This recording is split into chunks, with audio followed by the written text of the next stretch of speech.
This is NC Spin, an unrehearsed discussion on issues of interest to North Carolinians. Now, here is your moderator, Tom Campbell. Welcome. You've heard and read the spin the media and the politicians have put on the issues of the day. To get the correct spin on what's going on in North Carolina, let's introduce you to our panel of experts. They include former North Carolina Speaker of the House, Joe Mavretic, Chris Fitzsimon from NC Policy Watch, John Hood from the John Locke Foundation, and lobbyist and proud of it, Connie Wilson. Good to see you, Connie. And I'm Henry Hinton. Tom Campbell is away again this week, and I'm the host of Eastern North Carolina's Talk of the Town show. Great to be here. We've got an interesting show for you this week. We'll begin by talking about the governor's transportation reforms, discuss surprising developments with the commission charged with developing fracking rules, and talk about departing UNC Chapel Hill Chancellor Holden Thorpe's advice to the new chancellor. And if we have time, we'll consider a new mental health hospital in our state as well. Let's get started. Over the past decade or so, we've done little to address our public infrastructure in North Carolina.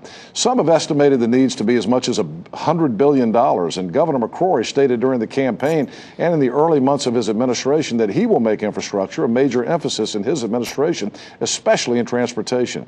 Recently, he announced a restructuring of funding for transportation, a plan which would essentially decouple the funding formula that we've used since the Highway Trust Fund, and that's the way it's been since it's been first established.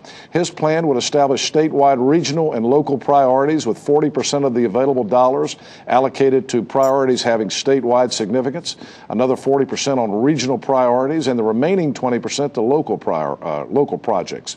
Question one to John. John, there's much controversy over these reforms, and the big question is, how is the governor going to pay for this? How are we going to get the funding needed to change this transportation formula? Give us your reaction to this proposal, and how's it going to be funded?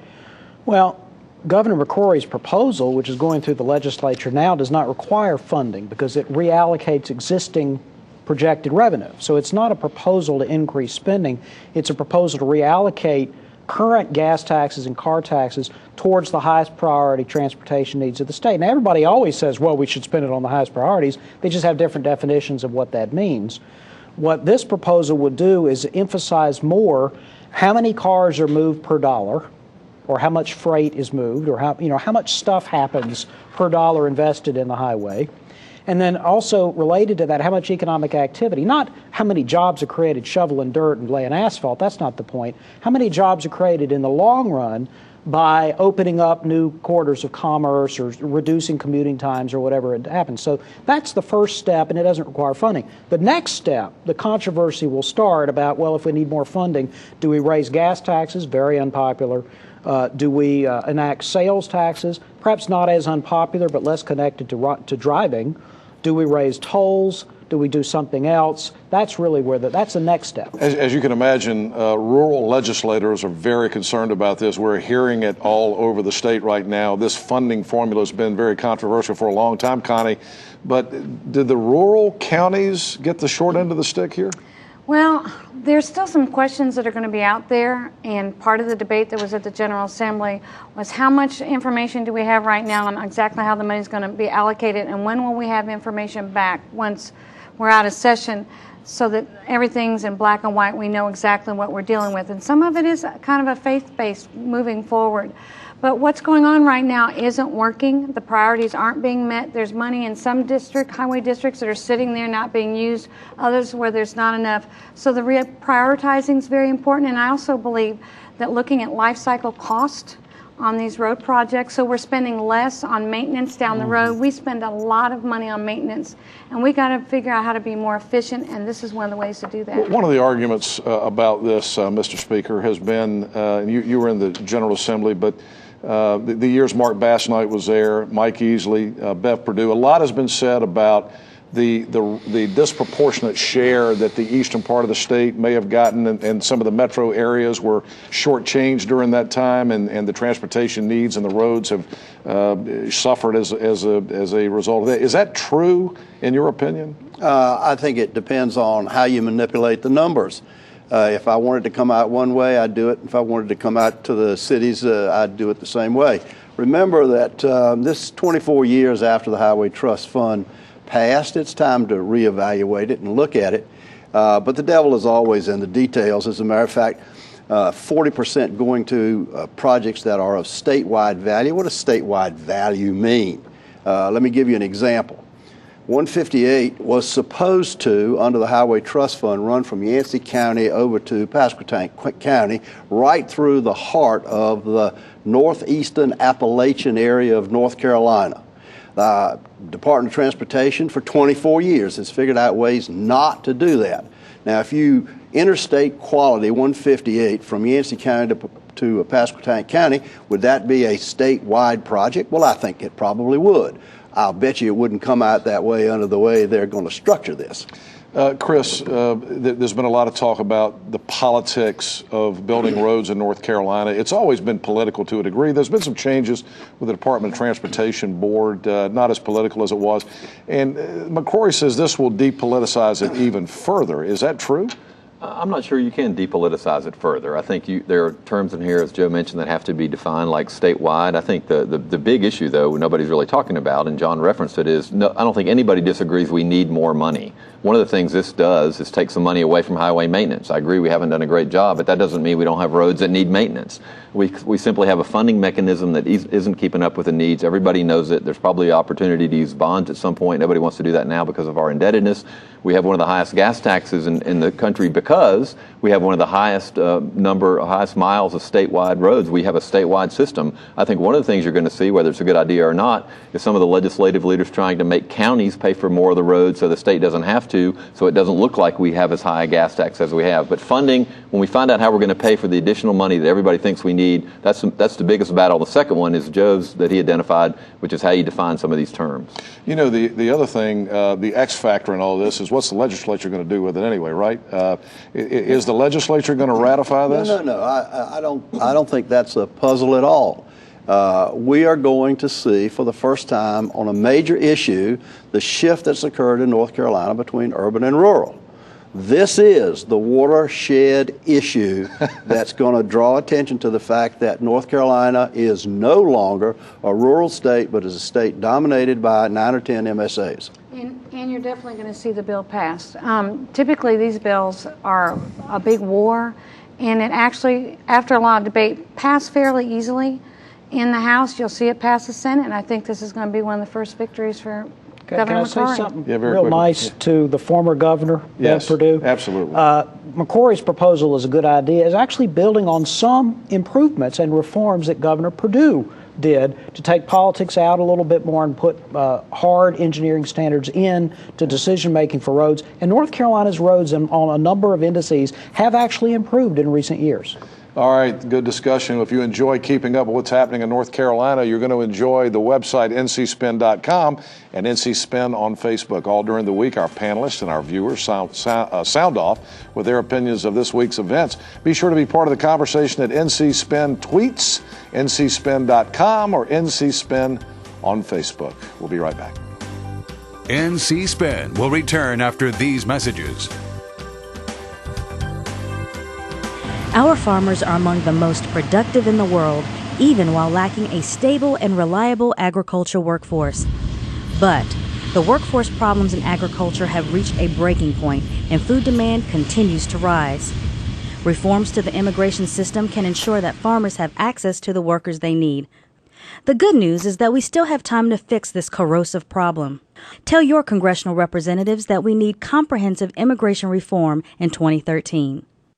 The North Carolina Medical Society is committed to a healthier North Carolina. We feel as an organization representing over 14,000 physicians that we have a responsibility and an obligation to help our citizens become more healthy. And by doing this, we want to help educate them about ways in which they need to keep themselves healthy through good nutrition, exercise, and maintaining a healthy lifestyle. These ingredients will help not only individual citizens become and maintain a healthier outlook on their lives, but also help contribute to having a healthier state. Resident lenders of North Carolina are licensed providers of safe and responsible financial services. Existing regulations limit consumer choice. It's time to modernize consumer finance laws. Learn more at responsibleloansnc.com. As homeowners, we count on the mortgage interest and property tax deductions. I bought a home knowing that I was safe on my state taxes. My home is not an ATM for politicians in Raleigh. I already pay my fair share. It's wrong for politicians in Raleigh to take more of my money for their so-called tax reform. It will hurt our fragile economy. It will decrease home values and cost us money. Help save the mortgage interest and property tax deductions. Visit taxreformfacts.org. We now return to NC Spin. The North Carolina Mining and Energy Commission was created to help devise rules for exploring and mining natural gas deposits in our state. Over the past 9 months, this group has been meeting and seeking consensus on how to safely employ the procedure known as fracking and ensure our environment is protected. The commission was just about to issue their first ruling on fracking, but hours before they did so, they were informed that one of the largest companies in the field, Halliburton, was not willing to reveal which chemicals they use in the fracking process. And the proposal that they approved in March was then tabled. Question one to Chris. Chris, the Department of Environment and Natural Resources has now intervened to get the fracking rules that were approved changed to accommodate Halliburton.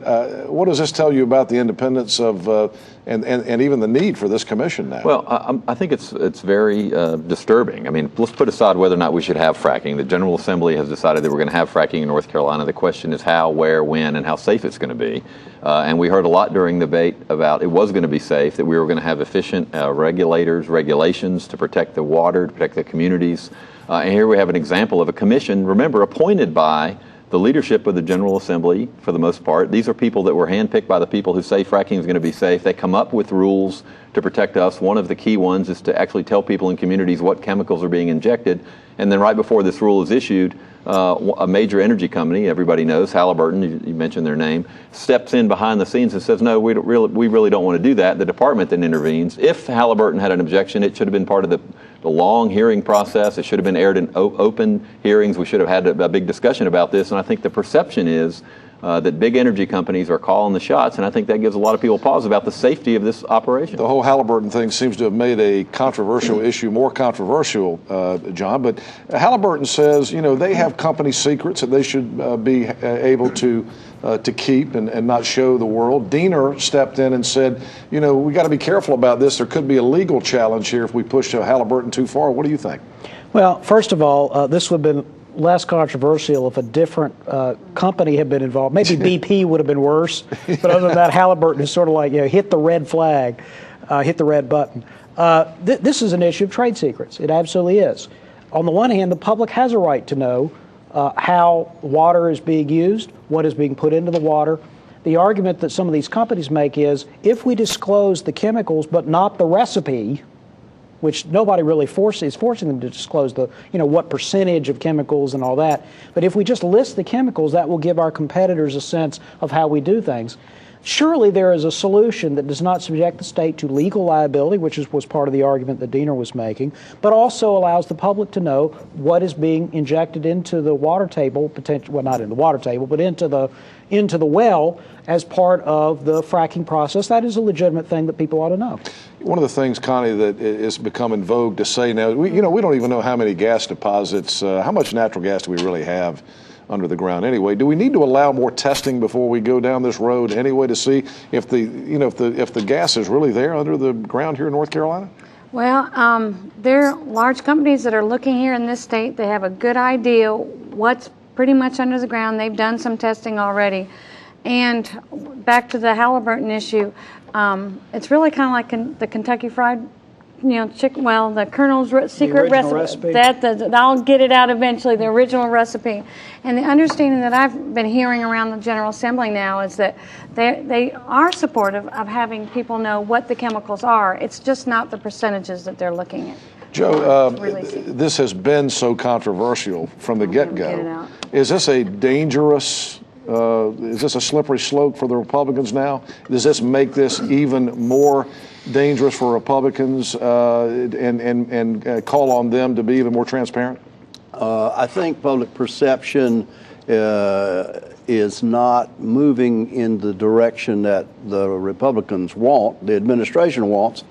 But to tell you the truth, I don't want anybody's Aunt Susie in Lee County drinking Halliburton's secret recipe.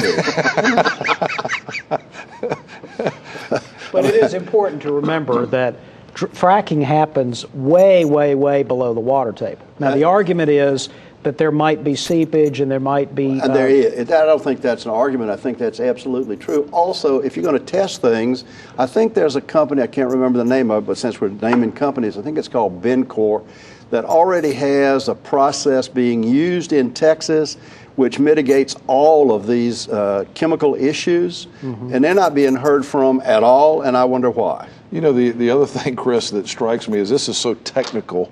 Nobody really understands it, but the public does have a right to know what's going on here. So it seems like the folks involved, this commission, maybe even the legislature, has an obligation to make sure people in North Carolina understand what's happening here. But we do know, because you've got the newspaper articles that are out there. You've got, you know, they're proposing. We won't know the chemicals, though. That's the big my danger. My understanding is that you will know the chemicals.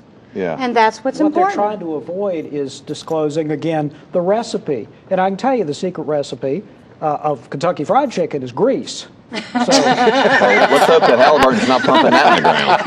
And that's been very good for us, hasn't it? Henry, I think we have to be very careful when we talk about probable contamination of groundwater. Yeah, we're going to hear more about it, no doubt. When we come back, we're going to delve into who should be running the athletic department. We'll be right back.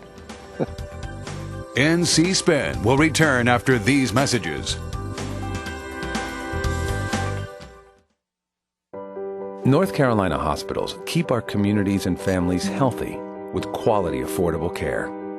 And they're essential to our economy, employing more than 190,000 people with high-wage, high-skilled jobs. But many hospitals in North Carolina are fighting for their survival, facing budget cuts from Medicare, Medicaid, and private insurers, even though hospitals often get paid less than the cost of the life-saving care they provide. Over the next decade, North Carolina hospitals will face $7.8 billion in reduced revenues, putting our hospitals and the communities they serve at risk. If we want healthy communities, we need financially healthy hospitals that provide excellent care. Let's keep our hospitals in North Carolina healthy for all of us. Please join us at healthyhospitalsnc.org. Resident lenders of North Carolina are licensed providers of safe and responsible financial services. Existing regulations limit consumer choice. It's time to modernize consumer finance laws. Learn more at responsibleloansnc.com. You trust your family physician to care for you and your family. We treasure that trust and are committed to providing the best care possible for all North Carolinians. It's time for Medicaid reform, but not without input from North Carolina's family physicians. Medicaid reform will impact health care for all of us. Tell state leaders you want your physician involved. We need Medicaid reform that's good for North Carolina. To sign our petition of support, visit rnchealthcare.com. Where do you go when you need to know? ANC makes it easy for you to get the information you need to make well-informed public policy decisions. Our members are industry leaders who are ready to share their industry-specific insights with you. Want to hear both sides of the story? ANC members can tell you. Just use the ANC member directory as your guide or call us directly. ANC members have the knowledge, expertise, and perspective you need to create public policies that are good for North Carolina. We are ready for your call. We now return to NC Spin. In an interview with the News Observer, departing UNC Chapel Hill Chancellor Holden Thorpe said he told Carol Folt, recently selected to become the new chancellor, that dealing with intercollegiate athletics is the most important part of the job as chancellor, and that she and other college presidents need to figure a way to change that. Thorpe's recommendation would be to turn over all the authority and responsibility to athletic directors. Question one to Joe. Seriously, Joe? Many are saying that this is why we got the problems in college athletics we have, and that the presidents need to take more control over athletics. What do you think of what Holden Thorpe said? Henry, obviously this is the comic portion of the show. I mean, seriously, who in their right minds would give Holden Thorpe's advice on intercollegiate athletic activities to the new chancellor any weight at all. Yeah. All right, so let's go back. We need to get rid of this term student athlete and at least call them athletic students, but more importantly, they're really theater. What sports does is create theater at the collegiate level. And if you're good at theater, then you go on to be a professional. It's always puzzled me why people believe that you have to have athletic teams to get a good education. The premier universities in this country have lousy football teams and not very good basketball teams. You know, Chris, we've talked about this on the show many times. The Knight Commission said it years ago. Dr. Bill Friday, he just passed away this past year, but you got to wonder what he would have been thinking about Holden Thorpe's comments. And is the horse out of the barn on this already? I mean, what's the proper balance between? Well, I don't know. I don't know if the horse is out of the barn, but we don't have the proper balance. And I thought Thorpe's comments, I certainly don't agree with them, but I think they sort of reflect the charade that we have now, which is, and I disagree with Joe a little bit. You know, we have Stanford, we have Duke, we have Notre Dame, we have Michigan, we have great schools, all these schools that have athletic programs that are still playing in this world, that still have 100,000 people come to a football game and still, just like folks were this past week, hanging on every word of a 17 or 18-year-old kid about where he's going to go to school for 1 year, telling everybody he was going to go to the NBA. So once big money and ESPN and all the TV networks got into it, the money is what's doing this whole thing. The money is bigger than chancellors and bigger than academics. It's what's running the whole country. Can they get it under control? John, what's your thought about this? Here's my thought. I don't think Holden Thorpe was as wrong as these two fellows do.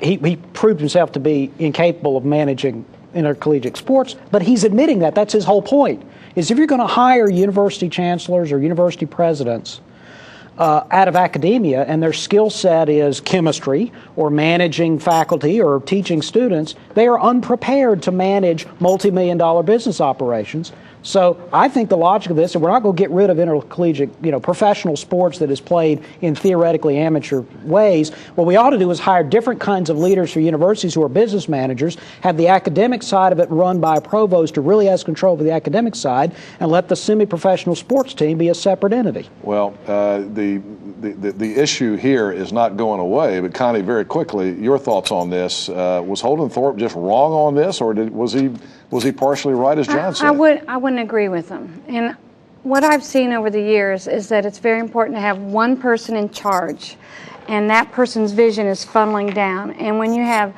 different key leaders in different spots, you're bifurcated and it's not efficient. So you do need one person who's ultimately in charge. All right, we got one more break. When we come back, we're going to talk about a new mental health approach in North Carolina. NC Spin is brought to you in part by the North Carolina Farm Bureau. The Farm Bureau and Agriculture. We keep North Carolina growing. North Carolina is a great place to live, work, and raise a family, but we consistently rank in the bottom third for state health. Poor health choices and inactivity cost our state $54 billion a year, dollars that could be saved through healthier living. We can do better, North Carolina. That's why NC Spin is working with health and community organizations to launch a Healthier NC, an education campaign and challenge to live healthier lives. Join us at ahealthiernc.com. As homeowners, we count on the mortgage interest and property tax deductions. I bought a home knowing that I would save on my state taxes. My home is not an ATM for politicians in Raleigh. I already pay my fair share. It's wrong for politicians in Raleigh to take more of my money for their so-called tax reform. It will hurt our fragile economy. It will decrease home values and cost us money. Help save the mortgage interest and property tax deductions. Visit taxreformfacts.org. Raffaldini Vineyards is Chianti in the Carolinas. Enjoy Italian-style wines, breathtaking views, cultural events, and much more. Visit raffaldini.com. Reforms in mental health have not been successful and resulted in huge problems for the mentally ill, their families, and even law enforcement officials who end up having to deal with the mentally ill. After more than a century, the state of North Carolina closed Dorothea Dix Hospital in Raleigh, and they're opening a new hospital in Butner. They're also building a new Cherry Hospital in Goldsboro. And legislation has been introduced that would build a new 200-bed facility in the Triad region. Question one to Connie, isn't this an admission that the mental health reforms in the state have failed and we need to develop a new strategy for dealing with the mentally ill? You know, one of the things about mental health reform, it's always going on every year. So basically they need to complete some reform that they already have, but putting 200 new beds out there is a major financial commitment when the General Assembly is several $100 million out of bounds for Medicaid. So there is a commitment to putting people in bed so they're not in emergency Exacerbating rooms. the problem, of course, is all the talk about Dix Hospital. People are also saying that Butner's too far away, John. Is that true? Well, it's closer to some people than Dix used to be. Well, I mean, to this the is major all population areas. Yeah, it's closer to Greensboro, you see, than Dix was. Well, they're going to build a new one in Greensboro. Actually, it'll be south of theirs where that other hospital goes. My quick point is North Carolina actually has one of the highest rates of spending on mental health care in the United States. We got to save money, not just spend more money. Do we need a fourth psychiatric facility in North Carolina? This actually flies in the face of everything the state's been trying to do, which is get people out of institutions, have effective and well-funded community services. This sort of came out of nowhere. I think this might not be needed. All right. Well, you've heard our spin on the issues of the day. To stay informed all during the week, give your feedback and read Tom's weekly column on the website ncspin.com or catch NC Spin on Facebook. We hope you'll join us next week when NC Spin will take on more issues of interest to the people of North Carolina. Until then, stay informed and watch out for the spin. Join us next week and get the spin on issues facing our state.